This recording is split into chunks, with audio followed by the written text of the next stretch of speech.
Hey guys!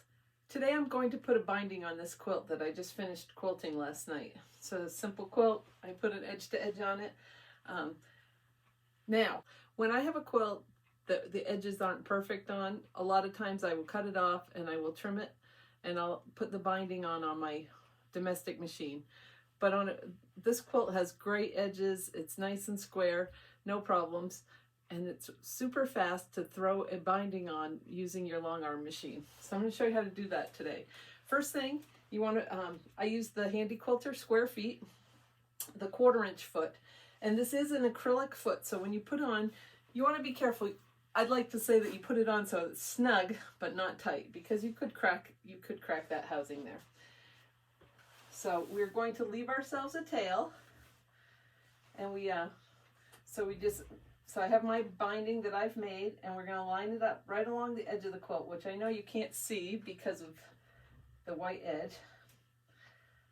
Okay, so I'm going to pull up my thread.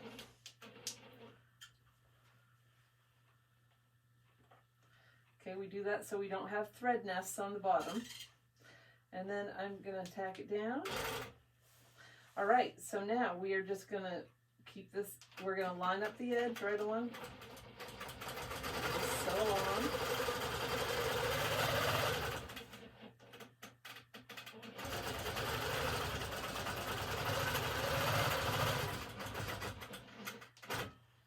Okay, so I'm going to do the exact same thing for you that I do when I'm doing this for myself. So I actually like to just cut the thread.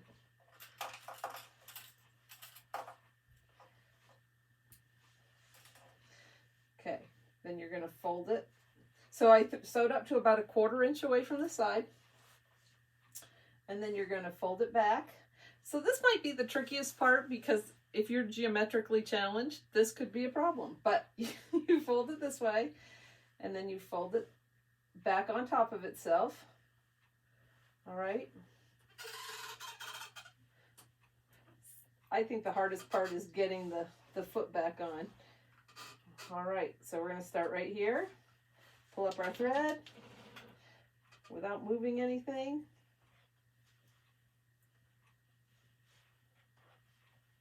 I don't know why that's so hard for me today, but we're having a struggle. All right. Okay, I definitely want this to be tacked down, so I'm going to tack it down. All right, and then we're just going to go along this edge.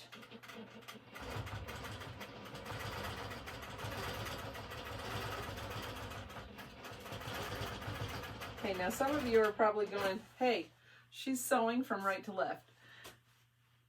Our machines don't always like to go in a straight line from right to left.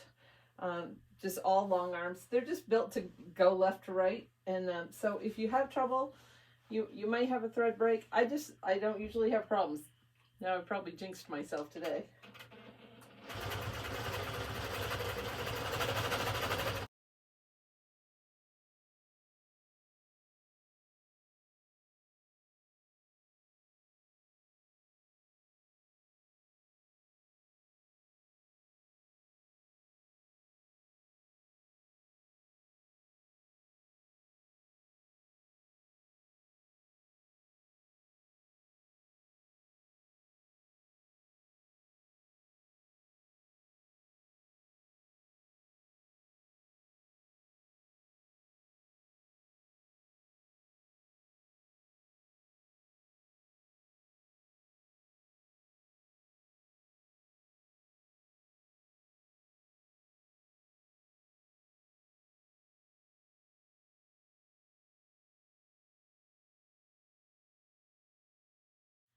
All right, so here I am, and I've got about 10 inches. That's great. I like to have some space when I'm trying to connect things. I connect on a bias. So that's just an easy way to do it. Now, it's not going to be perfect the first time you do it. Maybe the second or the third, but we don't do things perfect, okay? The point is to learn something new. So give it a try and see how it goes. Let me know how it goes. I want to hear from you. Take care. Have a great day.